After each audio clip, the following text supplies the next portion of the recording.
Minus क्या होता है, तो 6 में से 1 घटाएं कितना बचेगा, 5 बचेगा, +5 या -5 बचेगा, +5, क्योंकि 6 के आगे कौन सा साइन है, और रीजन ये कि क्योंकि वो बड़ा संख्या। अरे हाँ ना बोल, पक्की बात। ये कितना बचा बेटा, k -h। अब डिजिट को डिजिट के पास लेके चले जाओ, जैसे लेके जाएंगे बेटा तो +5 से क्या हो जाएगा, इक्वल टू क्या बनेगा, k -h। अब इसको इक्वेशन नंबर क्या बोल दीजिएगा आप लोग, 1 बोल दीजिए। समझ में आए मेरी बात, पक्की बात। अब हमें क्या करना है, अब किसकी कहाँ से अब रखना, फिर x बराबर कितना अब है 2। अब इसकी वैल्यू को उठा कहाँ डालना है, क्योंकि ये भी तो इसका गुणनखंड है। अब गुणनखंड है तो रिमाइंडर कितना बचेगा, 0 बचे, शेषफल कितना बचेगा, 0 बचेगा। बात समझ में आ रही है, क्लियर है सभी को।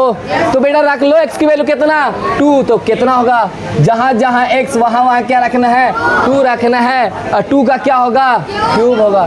2 का क्या होगा, क्यूब प्लस k इंटू क्या होगा, 2 का स्क्वायर प्लस h2 और प्लस कितना बेटा 6। क्या यही होगा मेरे लाल बाल गोपाल, p ऑफ 2 जो होगा, 2 का क्यूब कितना होता है बेटा 8 होता है, 2 का स्क्वायर कितना होगा 4, 4 इंटू k कितना होगा 4k, और प्लस h इंटू 2k कितना होगा 2h, प्लस कितना होगा बेटा 6, और 8 और 6 के, अब p ऑफ 2 की वैल्यू कितने के बराबर होगा, 0 के बराबर होगा। 8 और 6 कितना होगा बेटा 14, प्लस 4k प्लस कितना होगा 2h। अब 14 कहाँ जाएगा, कहाँ जाएगा बोलो, माइनस में, k प्लस कितना हो जाएगा बेटा बोल 2h। अब मेरे लाल बल गोपाल यहाँ से क्या कॉमन आ रहा है, क्या कॉमन आ रहा है, यहाँ से 2 कॉमन आ रहा है, तो यहाँ से 2 कॉमन लेंगे बेटा।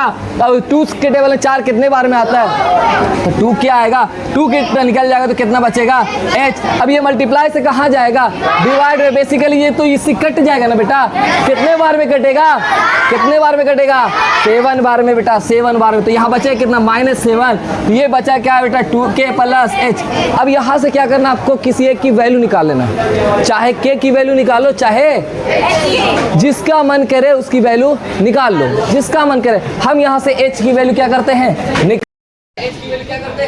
लेते, तो 2k को कहाँ भेज देते हैं, वहाँ भेज देते, कहाँ भेज देते हैं, वहाँ। तो यह -7 ये प्लस 2k से क्या हो जाएगा, -2k होगा, और इक्वल टू कितना बराबर बेटा h। इसको इक्वेशन नंबर क्या मान लेते हैं, सेकंड मान लेते हैं, कितना मान लेते हैं। अब इस h की वैल्यू को उठा के कहाँ